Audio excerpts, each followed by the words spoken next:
Brian Little.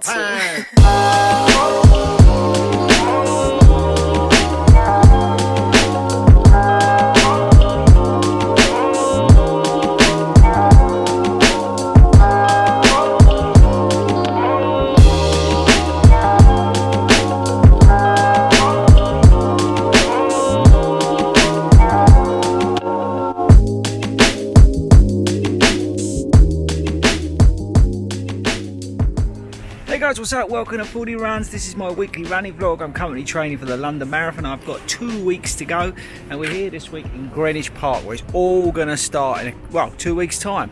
I'm going to take you along, show you a bit of what's it all about if this is your first time doing the London Marathon, so you can see what's kind of all the bits and bobs. But I say this is the sort of entrance you'll come in from the park, or come into the park from there, from the train station. You'll walk in and then you'll see like all the charities and stuff here. Either side, so if you are doing a charity meet-up, this is where it's going to be. It's really windy, so I don't know how the sound quality is going to come out today. But let's take a walk up here, because it is a bit of a mission. So try and remember just to walk nice and slow and easy as you walk up to your pen. So one of my big tips at the London Marathon is to just forget about your time and just enjoy it. This is one of the most special races you're ever going to do. It really is. Until you do it, you can't explain it. But I really would not forget your time, but just come and enjoy it. There's a lot of runners, there's a lot of people, there's a lot of spectators. It's a huge event. If you're looking for a PB, this is probably not it. Come here, enjoy yourself, smile as you go around, interact with the crowd, have a laugh, you know, and just enjoy it. I say so, once in a lifetime opportunity, really. Especially if you've got through the ballot. But yeah, major tip is just forget your time and just come and enjoy it and get that medal. So I'm at the top of the avenue now, and you don't realise how much of a hill that is. It's an absolute killer. So you've done all your charity bits down there. There is a few up here, but most of them are down there. And then you've hiked it all the way up here. So it's a bit of a hill. But over here, I don't know if you can see that. Oh no, it's focusing on me. Hang on a second.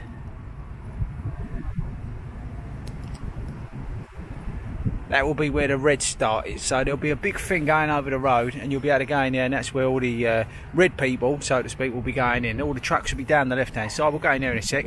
But yeah, you'll get to this point, and it'll be quite busy.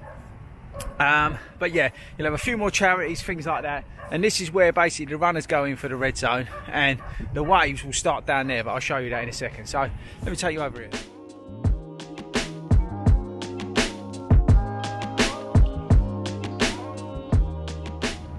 Right guys, so I'm here by the bandstand, the famous bandstand that the BBC will be on race day. This is where they all hang out and film and stuff like that, especially early before we go off. There'll be a big screen over there where you'll be able to have the elite runners and stuff like that. The bag drop's behind it, so if you're in the red zone, which is where I'm at, that's where the bag drop will be. All the lorries will be there parked up, and there'll be loads of toilets. And then once you've done your bag and you've had a bit of a mooch about, go and find somewhere to chill out and just relax till the start.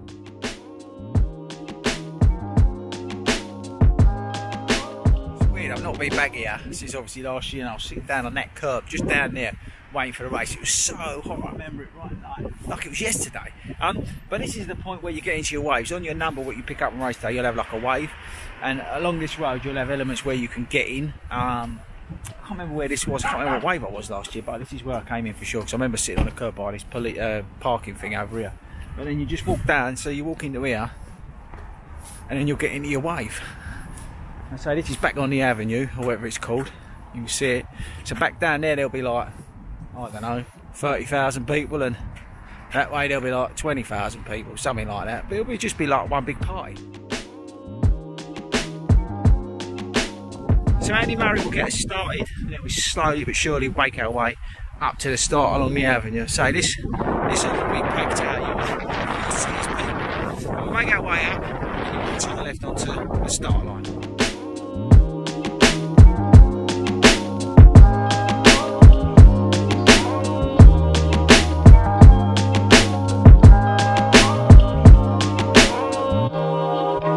Brian Little. So you'll come out of the park, you'll turn left, and down there will be the start. I can't believe it. It's a weird feeling being here 2 weeks before, knowing that we're running a marathon here in a couple of weeks. It's mad. So it brings back some feelings from last year. It was so hot. I can't tell you how hot it was last year. It was just crazy hot. And even before we got to the start line, we were hot. But yeah, down there, and off we go. One tip I'll give you for when you start is to focus on the first 3 miles before you join everybody else. It's just to focus on your pace, because you've heard it a million times, don't start too fast. We've all heard it, but for those first 3 miles, you really want to focus on not going too fast. So try and pace yourself before you meet the other guys, and just try and focus on that. It's going to be quite overwhelming as you cross that line. I know I was last year, but yeah, I think focusing on your pace is a real key to sort of get you through those first 3 miles without going too fast. Once you've done those 3 miles and you've met everybody else, then the sort of race starts, so to speak. You then got to get yourself down to, well, you're going to go past the Cutty Sark, which is pretty cool, and the atmosphere down there is mental, so be prepared for that. Once you've done that, you want to focus on getting yourself to sort of Tower Bridge, because that's near enough halfway. So you'll be settled in by then. You'll be, like I say, people will be shouting your names, and you'll be enjoying yourself, you'll be smiling, you'll be just having a great time. But you want to focus on just getting to Tower Bridge, because that's like halfway, and it's an iconic moment as you cross that bridge. I say the crowds, yes, but that feeling as you get to sort of nearly halfway, because you'll cross Tower Bridge, you'll turn right, and then you'll see the halfway stage. It's a great thing to focus on in the early part of the race. Once you've sorted your pace out, to focus on getting to Tower Bridge mentally, it's the sort of thing you can tick off. So once you've gone through the halfway point, you want to check yourself over, see how you're feeling. Is everything all right? Am I feeling okay? Am I not running too fast? All that kind of stuff. Once you've done that, you've got a bit of a trek out to Canary Wharf. Now this is, I don't want to frighten you, but it's probably the worst part of the race, I think, or no, not maybe the worst part, but it's one of the sort of hardest parts, is getting out to Canary Wharf. It seems to take forever to get up to that 20 miles that we've all done in training, which is basically Canary Wharf. It seems to take forever. You sort of go out and you head out into Bermondsey and all that kind of way, and then you turn left and you see Canary Wharf, but it seems to take forever to get there. The only tips I can give you at that time is try and focus on getting to Canary Wharf, because basically once you get to Canary Wharf, you've done 20 miles, and then you've only got to do 6. But you know, you've done, crucially, you can get to 20 miles. You've done that in your training or there or thereabouts, but you know you'll be able to get there. So yeah, once you've gone through Tower Bridge and you checked yourself over halfway stage, just focus on getting to Canary Wharf. So once you get to Canary Wharf, you've got your 20 miles in the bag, and that's where the race really starts to begin for most people. It's a tough part of the race now, and all you've got to think about is finishing. The way I do it is I basically tick the miles off. I don't think about the 26, I then think about the 6 miles, and I count them 6 miles down. Or if you're in kilometres, just count them down as well. But get to Canary Wharf, come out of Canary Wharf, go past Billingsgate, you go down, you faff about a bit, and then you turn towards the city. Once you turn towards the city, I say that's when you really want to start concentrating on counting down those miles, and just start thinking about getting to Embankment. If you can get to Embankment, i.e. like the London Eye, and you'll be able to see Big Ben, all that kind of stuff, yeah, it's a great tip. Just try and focus on getting to that next stage of the course, down to Embankment. Then you'll see, you'll come through a tunnel, and then you'll see like a load of crowd of people down the Embankment. Then you'll have the wheel on your left, and then at some point you'll see Big Ben. And when you see Big Ben, you're almost home. Last year when I got to Big Ben, I had a huge rush of adrenaline, and it sort of got me through the last section.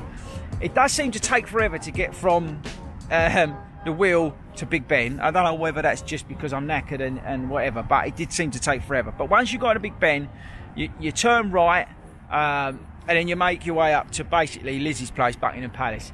That last section does go on a bit. It actually isn't that far, but it seems to go on a bit. But all you've got to think about is getting to Buckingham Palace, because you'll go up to Buckingham Palace. Well, you'll come up past, I can't remember which park it is, but you'll come up and you'll start seeing, like, they start counting it down, how long you've got. It's really, really wicked. So get down there, and then you'll be able to turn around into the Mall, and then you'll see the finish line.